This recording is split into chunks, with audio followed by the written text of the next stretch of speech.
Hello my beautiful hammerhead and welcome back to another video.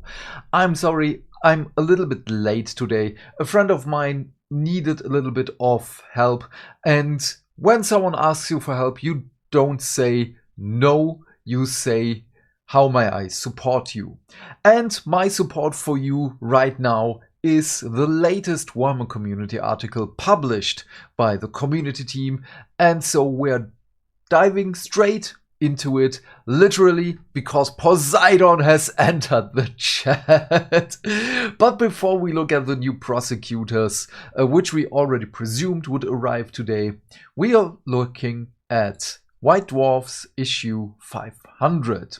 So since its first issue back in the ancient bygone times of 1977, before Warhammer had even exploded onto the scene, White Dwarf has been nothing less than the greatest hobby magazine in the world. It's hard to believe that we're just on the cusp of its 500th issue. And to celebrate the occasion, we're planting our flag and declaring issue 500 one of the best ever printed. Don't believe it? Let us give you a sneak peek at what's in store. Okay, I'm interested. The issue is a whopping 192 pages long, which means there's plenty of space for all of your favorite White Dwarf articles, plus a hefty chunk dedicated to the history of its incredible magazine. The celebrations kick off with a fascinating 12-page timeline charting milestone issue from its 47-year history. Already 47, damn, I'm old. Running from a precursor magazine Owl and Weasel right up to the present day.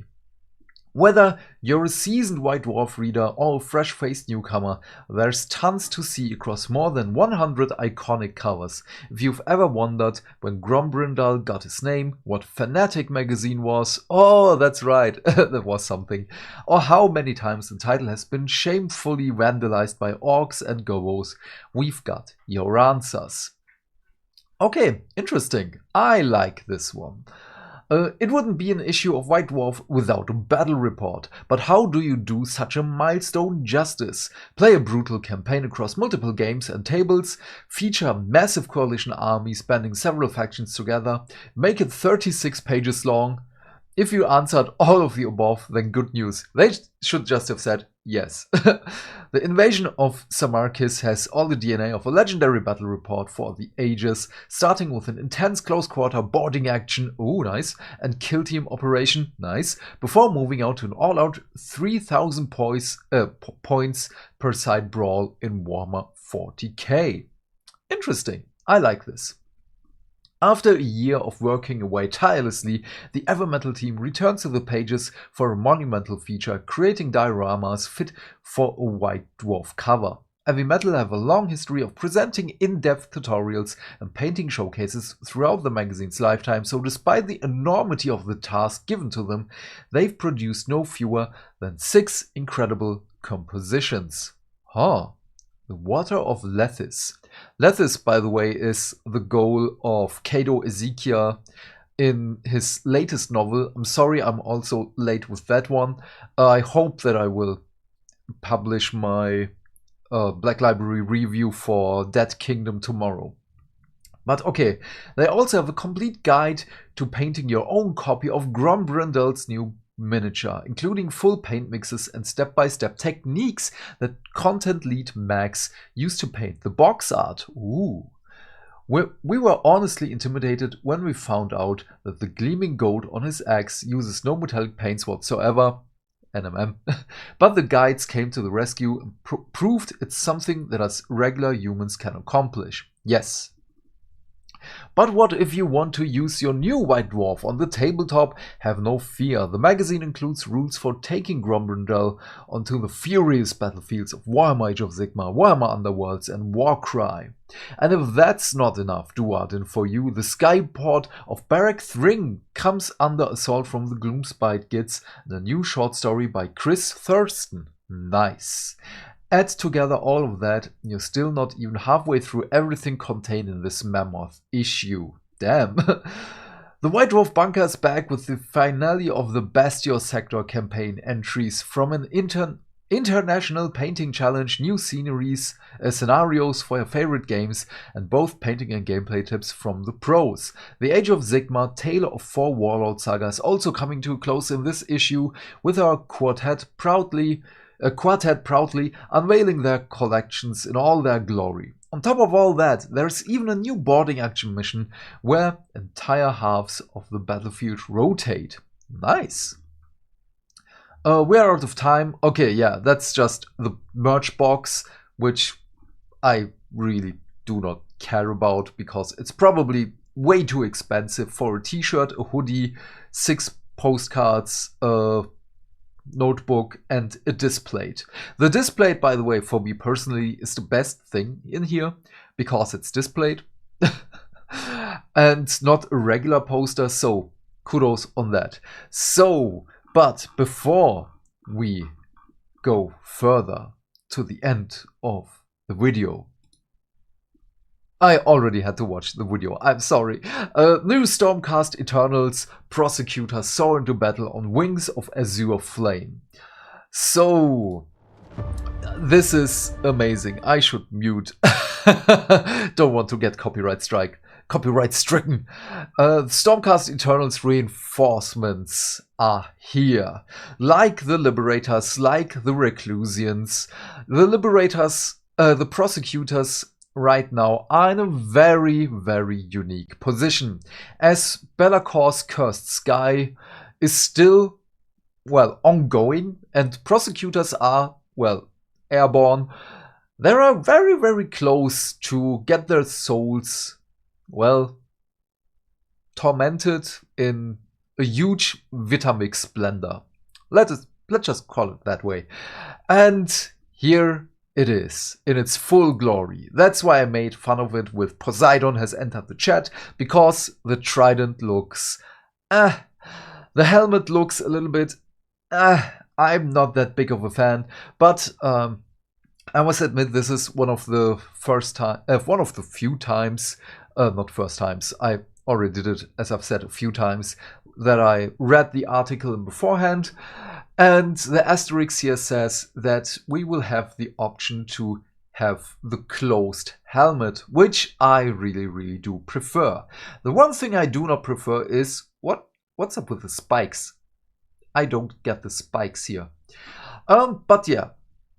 So, these look great. And I don't mean that as a joke, because I was nitpicking because of the trident and the helmet, which is fine. Those are changeable. Because when you have Stormcast Eternals, you have enough Stormcast Eternal helmets to go around. And if not that, then just a bare helmet version. So I really do not care about the aesthetics of the helmet. Again, aesthetics are a deeply personal thing. I really love the wings, by the way, because it is the regular Prosecutor wings, which was also at Saint Celestine in Warhammer 40k. But these, with the flames of righteousness of Sigmar's glory, really do look like wings, which I really, really enjoy. The painting team did a great job. This one here is my favorite from the posing and everything. I'm still not a fan of the random terrain on the bases.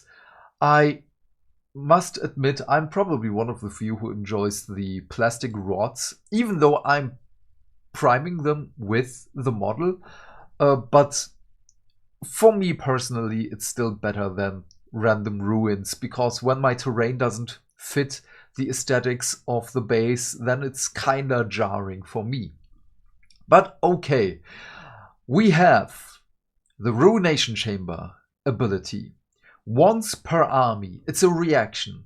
This unit was picked as the target of a non-core ability. Oh, we should read the thing first.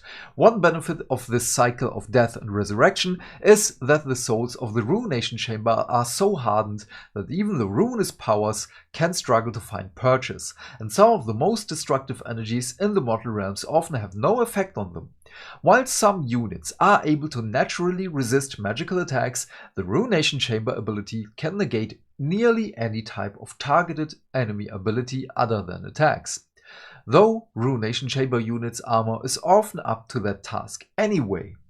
While powerful, the once per turn army timings means that only one friendly unit can use this ability per turn, encouraging you to run mixed lists. Which is great, which I really love. Also, no pupils, by the way, on the paint job. That's great. I love that. So yeah, once per turn army reaction. This unit was picked as target of a non-core ability. Defensive ability, because a symbol. The effect is make a resistance roll of d6. On a 4+, that ability has no effect on this unit, which is great. Then we have, thanks to the power of the 6 smiths, prosecutors don't need to carry cumbersome weapons into battle. Instead, they can conjure crackling storm-call javelins from the ether itself and bombard their foes from on high. These heralds of righteousness follow up, hurtling into combat with the speed of a lightning bolt, rolling an extra dice on the charge. It's the passive ability, it's a movement ability. Add 1 to the number of dice rolled when making charge rolls for this unit to a maximum of 3. That means 18 inches of charge move. That is incredible. But next week on Monday we will see something from Clan Scryer, which will be the Rattling Blaster. I'm really excited for that one, which was already leaked, so I was expecting the Prosecutor 2 weeks before and the Rattling Blaster last week. But yeah, okay, this is a great article. The only thing, again, that irks me a little bit is the Trident, because first of all, with the helmets, we have here the Prosecutors right now, which are also not available anymore. They're not even in the store anymore. I like these helmets a little bit more. Not the closed version, but this crest is a little bit more to my liking. I really hope that we will have the option for that. But tridents, when I see a trident, I think of Idoneth Deepkin. Why doesn't he have a trident? The Achillean King. This is Volturnus, by the way, but there is a spear in here. This could have been a trident. And I know the other example is the Eidolon of Mathlan aspect of the sea has the trident, which kind of feels odd to me, but okay, apparently Stormcast Eternals are now privy to have the trident. Okay, but yeah, that is all for now. I'm really tired. I need to take a nap right now. If I haven't answered your comments in the last few days, I'm sorry. I'm a little bit behind. I'm just so flooded with stuff in my life right now. But thank you so much for watching this. Please leave your thoughts and questions in the comment section down below. I am keen to know what you have to say. And while you're down there, please remember to do all the YouTube stuff, because hitting buttons is not only fun. Why? Because that way we can build a bigger community and talk more Warhammer almost every day. But until then, have a great day, my friend. Stay fantastic. Stay hydrated. Oh, by the way, like and subscribe. I forgot that. And we will see each other. Oh, I botched that again. Bye. Bye. I'm so tired.